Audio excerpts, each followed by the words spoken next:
नमस्कार, स्वागत है आपका हमारे इस YouTube चैनल पर। मैं मुनमुन श्रीवास्तव आपका हार्दिक अभिनंदन करता हूं। दिसंबर से आप लगातार परीक्षाएं दे रहे थे। प्री बोर्ड की परीक्षा आपने दी, उसके बाद जो है वो आपने बोर्ड के एग्ज़ाम दिए, CUT के एग्ज़ाम दिए और उसके बाद दिल्ली विश्वविद्यालय की एक लंबी दाखिला प्रक्रिया चली और जो मॉपअप राउंड तक पहुंची। और आज 8 सितंबर है और शाम के लगभग 6 बजने को हैं। ज़्यादातर कॉलेजेस को एडमिशन ब्रांच ने डाटा भेज दिया है और किस तरह से इस डाटा के आधार पर सीट्स एलोकेट होंगी हम बात करेंगे। हमारे साथ मौजूद हैं प्रोफेसर विजय लक्ष्मी नंदा, जो कि प्रिंसिपल हैं मिरांडा हाउस की, और मिरांडा हाउस में भी मॉपअप राउंड में कुछ सीटें खाली हैं और उनसे जानेंगे कि ये राउंड जो है वो बच्चों के लिए कितना फ्रूटफुल साबित होगा। स्वागत है प्रोफेसर विजय नंदा हमारे साथ। नमस्कार मुनमुन जी, हम लोग बहुत खुश हैं कि ये मॉपअप राउंड हो रहा है। हमारे कुछ सीट्स हैं, जैसे 10 सीट्स हैं अभी।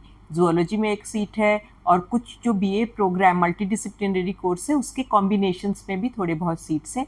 अभी हमारे पास आ गए हैं डिटेल्स और मुझे बहुत अच्छा लग रहा है कि जो स्टूडेंट्स रह गए थे, जिनको किसी भी कारण नहीं आ पाए, उनके लिए यूनिवर्सिटी ऑफ दिल्ली ने इतना अच्छा मौका दिया है, और वो भी 12th स्टैंडर्ड के मार्क्स पे। और जो जो प्रोसेसेस हैं उसके बारे में तो आप बात तो करोगे। मैम 12th के मार्क्स के आधार पर ही होगा, CUT तो बिल्कुल बिल्कुल CUET का कुछ लेना देना इससे नहीं है। वैकेंसीज जो पब्लिश्ड है वो पब्लिश्ड है यूनिवर्सिटी से, तो merit of 12th standard will be looked at. And अगर कहीं ना कहीं आपको ये होगा कि एक कोई टाई हो गया, तो वो भी यूनिवर्सिटी के जो रूल है वो अप्लाई होगा। और ये 10 सीट्स के लिए जब हम करेंगे तो हम वेटिंग लिस्ट भी 10 और बनाएंगे। तो इस तरह से अभी हमारा शुरू हो गया है, थर्सडे को वो रिलीज़ हो जाएगा। तो मैं बहुत स्टूडेंट्स को बेस्ट विशेस देती हूँ। जो लोग रह गए हैं उनको एक मौका है और वो आए और कॉलेज ज्वाइन करें। तो अब क्या मैम किन किन विषयों में जो है वो सीटें रही अभी हैं? जूलॉजी में है और पंजाबी, बंगाली, संस्कृत उसके कुछ कॉम्बिनेशंस है। BA पॉलिटिकल साइंस, ज्योग्राफी के कुछ कॉम्बिनेशंस है, हिस्ट्री एंड पॉलिटिकल साइंस, ऐसे ही कुछ जो मल्टी डिसिप्लिनरी होता है उस पर कुछ कॉम्बिनेशंस में कुछ कुछ सीट्स बाकी रह गए हैं, तो उसमें आ जाएगा। और 12th स्टैंडर्ड के रिजल्ट से आएगा। जो कुछ बच्चे ऐसे थे, जब मैंने देखा अभी कुछ स्टूडेंट्स हैं जो 12th में बहुत अच्छा किए हैं, 98% क्यों, लेकिन वो इतने ओवरबर्डन थे 12th के रिजल्ट्स के बाद, और एक वो कहते हैं ना बर्नआउट हो गया। अब फिर प्रिपेयर करना CUET के लिए वो नहीं कर पाए, तो उनका CUET रिजल्ट्स खराब हो गया। तो मुझे लगता है ऐसे लोगों के लिए ये बहुत ऐसे स्टूडेंट्स के लिए ये एक मौका है। और पेरेंट्स को भी समझना होगा कि कोई भी स्टूडेंट अच्छा बुरा नहीं होता है। एक एग्ज़ाम देने का एक तरीका होता है, एक सलीका होता है, एक बीटिंग द एग्जामिनेशन सिस्टम होता है। तो इसलिए ये जो एक सपोर्ट है यूनिवर्सिटी ऑफ दिल्ली, जो हमारे ऑनरेबल वाइस चांसलर ने किया है, इसका मैं तो चाहूँगी कि this should be really appreciated. तो जैसे मैम एडमिशन ब्रांच ने 4 दिन का लगभग वक्त दिया था और ये छुट्टियों का समय था एलोकेशन भरने का, उसका फ़ायदा दिख रहा है? बिल्कुल बिल्कुल दिख रहा है, क्योंकि अभी उनको समय भी मिला थोड़ा सा देखने के लिए कॉलेजेस के सारे। और किसी को डरना नहीं चाहिए और दूसरे लोगों की बात नहीं सुननी चाहिए। उनको यूनिवर्सिटी ऑफ दिल्ली के पोर्टल को देखना चाहिए, उसको आगे इधर उधर कहीं और नहीं। और फिर आपका चैनल देखना चाहिए कि सारा न्यूज़ आप ही सही देते हैं, तो इससे उनको एक नॉलेज बेस बनेगा जिससे उनको गलतियां नहीं होंगी। हाँ, क्योंकि आज दोपहर बाद ही जो है वो सुनने को मिल रहा है कि सीट एलोकेट हो गई, और जबकि मुझे प्रिंसिपलों ने बताया कि अभी तो हमें डाटा मिला है। अभी जस्ट डाटा मिला है। अभी हमारे वाइस प्रिंसिपल एडमिशन इंचार्ज हैं, वो अभी लिस्ट बना रहे हैं और सब डिपार्टमेंट्स जुड़ के उसको बनाएंगे और लिस्ट बनाएंगे और वेटिंग लिस्ट भी बनाएंगे। तो ये मैम एक मतलब वो जो उनके 12th के मार्क्स जैसे साइंस में जनरली PCB, हाँ, लाइफ साइंस में ली जाती जो है, कॉम्बिनेशंस होते हैं 12th के जो यूजुअली लिया जाता है वो पहले से जो तय है वही होगा।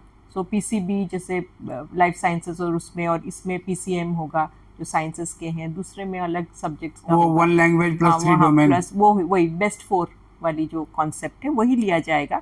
जो merit of cast 12th marks है जो पहले चलता आ रहा था वही होगा, वही मेथड और जिस वक्त हम लोगों ने पढ़ाई की है, हाँ, वो पूरा मेथड जो है वो। बिल्कुल हाँ। और एक चीज़ और भी है मैम कि मल्टीपल एलोकेशंस होंगी, मतलब एक ही टाइम में एक बच्चे को अलग अलग कॉलेजेस में भी सीट अलॉट होगी, उसको चॉइस रहेगी कि वो क्या चूज करे? नहीं, उनको एक चूज करना है और अकॉर्डिंगली पेमेंट करना है। मल्टीपल तो एलोकेशंस आएगा और पेमेंट लिंक 2 दिन के लिए वैलिड है, तो उसी हिसाब से वो जैसे ही पेमेंट दे देंगे तो अदर ऑफर्स विल एक्सपायर।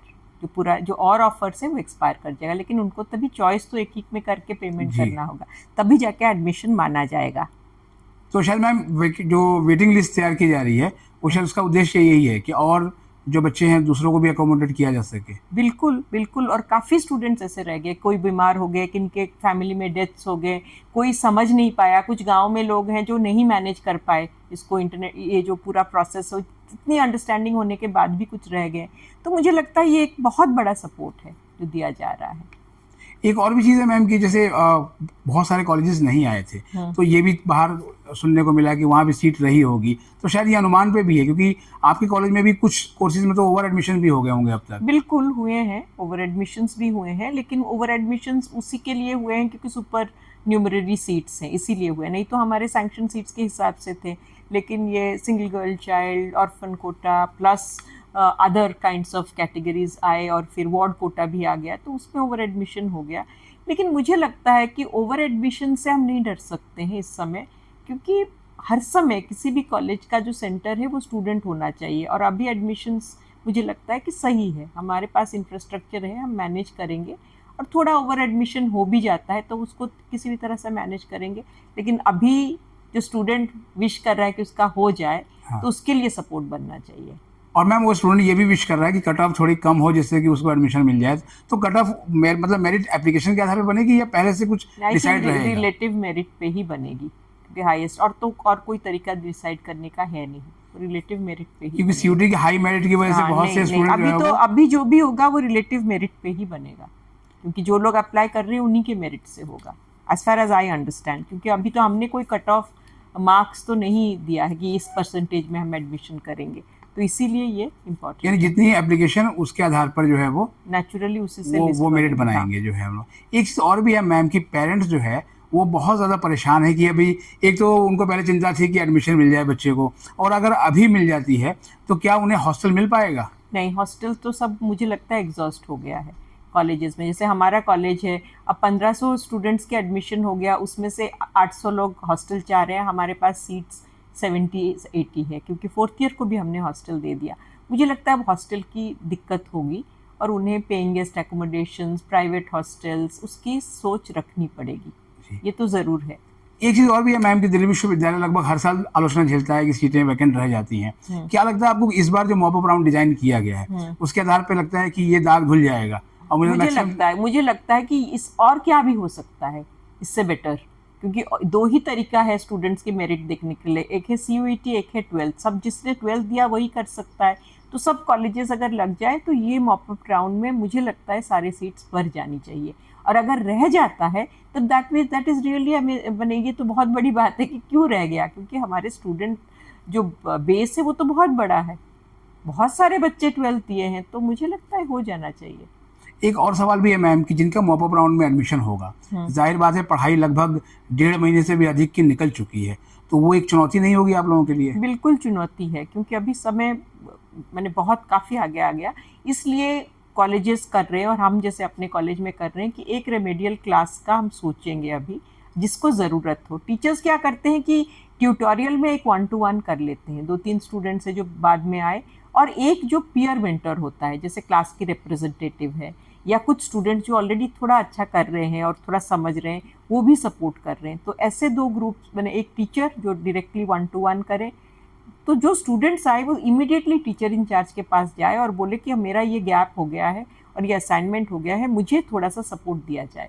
तो उनको जो मेंटर मेंटी है उसमें एक टीचर मेंटर मिल जाएगा, ट्यूटोरियल में दूसरी टीचर हेल्प करेंगी, और थर्ड में है कि अपने पीयर मेंटर्स को भी वो साथ रखेंगे। जी, एक मैम पिछले दिनों ना विड्रॉल की एक बड़ी मुहिम चली दिल्ली विश्वविद्यालय कॉलेजेस में कि एडमिशन विड्रॉ ले लें, चाहे वो किसी के भी इन्फ्लुएंस में आके। ऐसे कुछ स्टूडेंट्स को आप क्या कहेंगे मैम, क्योंकि यहाँ भी हम सुन रहे हैं कि अगर सीट सही नहीं मिली तो हम विड्रॉ ही करेंगे? हाँ, मैं कहूँगी कि अगर आपको एक अच्छा कॉलेज मिल गया है, आप सिर्फ हॉस्टल नहीं मिल रहा है इसलिए विड्रॉ कर लेना, क्योंकि ये सब रेसिडेंशियल कॉलेजेस नहीं है। आपको थोड़ा बहुत एक्लेमेटाइज करना पड़ेगा अपने आप को, कि दिल्ली में कहीं एक जगह मिल जाए, रह जाए, फिर कॉलेज को आके आप बर्सरीज मांग सकते हैं कि हमें थोड़ा लिविंग एक्सपेंसेस, स्कॉलरशिप्स, बहुत तरह के स्कॉलरशिप है, और यूनिवर्सिटी में भी डीन स्टूडेंट वेलफेयर के ऑफिस में भी बहुत सपोर्ट मिलता है। हमने काफ़ी लोगों को सपोर्ट किया है, काफ़ी स्टूडेंट्स जो आए जो को हॉस्टल नहीं मिल पाया, लेकिन हमने उनको स्कॉलरशिप्स दिया। तो अभी भी कोई आता है और उसके पास कुछ अगर साधन नहीं है, मिरांडा हाउस तो ज़रूर कोशिश करेगा कि उसको कुछ सपोर्ट मिल जाए, जिससे हम फ़ी वेवर कर दे तो आप रहने का उनका साधन बन जाए, या कुछ लिविंग एक्सपेंसेस का भी हम कर सकते हैं। हमारे काफ़ी एलुमनाई और कुछ बहुत अच्छे लोग इसके लिए दे हैव कम फॉरवर्ड, और अभी तक जो मैं देख रही हूँ हमने अराउंड 5 करोड़ रेज किया है इसमें, और मैं बहुत खुश हूँ क्योंकि मुझे लगता है इससे बड़ा चीज़ कोई कॉलेज कुछ भी और कर ले, अगर हम ये सपोर्ट सिस्टम एक बना दें तो जो आ रहे हैं अभी स्टूडेंट, वो सारे फर्स्ट जनरेशन लर्नर्स भी आ रहे हैं जिनके फैमिलीज़ वैसे बहुत एलीट और बहुत अपर क्लास नहीं है, तो उनके लिए ये बहुत बड़ा सपोर्ट होता है। हाँ, क्योंकि मिरांडा को लेकर बाहर एक बड़ा परसेप्शन था कि बहुत ही एलिट क्लास के बच्चे ही यहाँ पहुँच रहे हैं, पर हम देख रहे हैं कि बहुत मिक्स्ड नहीं, ये एंट्री हर है। कॉलेज में हो गया है। मैं आप किसी भी कॉलेज में जाएंगे, डाइवर्सिटी और इंक्लूजन के तहत ये बहुत चेंज है, इंडिया में एक बहुत बड़ा चेंज है। तो सीयूटी वो एक गेम चेंजर साबित हो रहा है। CUET definitely, but otherwise also मुझे लगता है एजुकेशनल लैंडस्केप में बहुत एस्पिरेशन रह रहा है लोगों को। गरीब जो बच्चे हैं वो अपना निकल के आ रहे हैं आगे, उनको लग रहा है हम कुछ बन सकते हैं, और हमारा ये एक होना चाहिए कि हम उन्हें सपोर्ट करें। एक स्ट्रेंथ इस कॉलेज का मुझे लगता है अभी ये बनना चाहिए, यही डायनेमिज्म है। एक लेगेसी होता है कि बहुत अच्छे बच्चे आए और अच्छा करके चले गए, और एक लेगेसी है कि बहुत डिफ़िकल्ट सिचुएशन से बच्चे आए और फिर वो बहुत अच्छा करके जाए और कुछ बन जाए, और वो भी लड़की। तो मुझे लगता है कि यही मैं कहती हूँ ना, आत्मनिर्भर भारत की आत्मनिर्भर बेटियाँ, मिरांडा हाउस का यही रहना चाहिए। और एक मैम आपका प्रोग्राम भी हुआ पूर्ण चंद्र ग्रहण पे कल, और उसकी बड़ी चर्चा रही, देर रात तक भी जो है वो यहाँ टेलीस्कोप से देख रहे थे, उसका आइडिया कैसे आया था? ये एक हमारी टीचर है जो स्पेस इंडिया करके एक ऑर्गेनाइजेशन से जुड़ी हुई थी, तो उन्होंने मुझे कहा, तो मुझे लगा हमारे हॉस्टल में काफ़ी स्टूडेंट्स हैं और उनको भी एक मौका मिलेगा। कुछ स्कूल स्टूडेंट्स को भी हमने इनवाइट किया जो उन्हीं स्पेस इंडिया ने इनवाइट किया, और उससे एक साइंटिफिक जो एक अंडरस्टैंडिंग है लूनर इक्लिप्स का, सब लोगों को नहीं होता है। कुछ लोग सुपरस्टिशन में चले जाते हैं, कुछ लोग उसको समझने की कोशिश नहीं करते, और सबसे अच्छा मुझे ये लगा सब लोगों ने अपना फ़ोन छोड़ के पूरा खड़े होके स्पोर्ट्स ग्राउंड में देखा, और तरह तरह की हमने एक्टिविटीज़ कराई, क्विजेस कराई। अब वो एक अंडरस्टैंडिंग और साइंटिफिक अंडरस्टैंडिंग और एक सेलेस्टियल इवेंट को देखना और समझना, मुझे लगता है वेस्टर्न कंट्री में इसका बहुत रहा है। ग्लोबल अंडरस्टैंडिंग में इस तरह से साइंस को पढ़ाते हैं, मेरे हिसाब से ये बहुत सक्सेसफुल रहा। मतलब साइंस को इंटरेस्टिंग बनाने के लिए, बिल्कुल, तो बच्चे बिल्कुल। भाग रहे हैं साइंस से अब। हाँ बिल्कुल, बहुत इंटरेस्टिंग बना, और टेलीस्कोप में इनफैक्ट मैं इतनी एक्साइटेड हो गई क्योंकि मुझे सैटर्न दिखा। हाँ, देखा हमने, अपने एक रॉकेट भी जो है वो छोड़ा, हाँ, वो क्या था वो मैम? सब कुछ गेम्स उन्होंने किया था, वाटर प्रोपेल्ड रॉकेट्स का था, लेकिन सबसे अच्छा था कि मैंने टेलीस्कोप से सैटर्न को देखा। और मैं खुद साइंस की स्टूडेंट नहीं हूँ, पर 10th तक तो पढ़ते हैं सब कोई, लेकिन एक सैटर्न को देखना अपने आप में एक इंटरेस्टिंग फिनोमिनन था। तो इससे क्या होगा कि आप पे क्यूरियोसिटी भी जागेगी, और फिर हो सकता है आप बहुत आगे जाके कुछ इनोवेटिव चीज़ें करें। स्टूडेंट्स अपने आप में space India interest in science जो बढ़ा रहा है, तो उससे ये लग रहा है कि यही अपने आप में एक स्टेप बहुत अच्छा है, इनोवेशन, क्रिएशन, और जो हमारे देश में एक अंडरस्टैंडिंग डेवलप हो जाए, उससे बेटर क्या हो सकता है। जी मैम, चलते चलते जो है फिर वापस मॉप अप राउंड पे आ जाते हैं, तो आप क्या कहेंगे मैम मॉप अप राउंड के उन सारे कैंडिडेट्स को जिन्होंने अप्लाई किया हुआ है और एक सीट के लिए पूरी उनकी हसरत है कि उनको एक सीट मिल जाए? बिल्कुल आइए और इसमें बिल्कुल अच्छी तरीके से पार्टिसिपेट कीजिए और वेट कीजिए, और अपने जो भी जिस चीज़ पे आपका विश्वास है उस पर विश्वास रखिए। ज़रूर आपके लिए एक कॉलेज बना है और आप किसी कॉलेज के लिए बने हैं, आपको ज़रूर सीट मिलेगा। जी, बहुत बहुत धन्यवाद मैम। तो आपने सुना प्रोफेसर विजय लक्ष्मी नंदा को, जिन्होंने आपको पूरा मोटिवेट किया इस मॉप अप राउंड के लिए, और डेटा जो है वो कॉलेजेस को मिलना शुरू हो गया है, और आप अपने डैशबोर्ड को लगातार चेक करते रहें, और आपके डैशबोर्ड पर मल्टीपल जो है वो एलोकेशंस भी दिखेंगी, और कोई एक एलोकेशन आपको चुननी है और उसी के लिए आपको फ़ी पेमेंट करनी है, जिसके लिए आपको सिर्फ और सिर्फ 2 दिन मिलेंगे, जैसा मैडम ने बताया। और हमारे चैनल पर नए हैं तो ड्यू की तमाम अपडेट्स के लिए इस चैनल को सब्सक्राइब कर लें। मिलते हैं एक और एपिसोड के साथ, तब तक के लिए नमस्कार।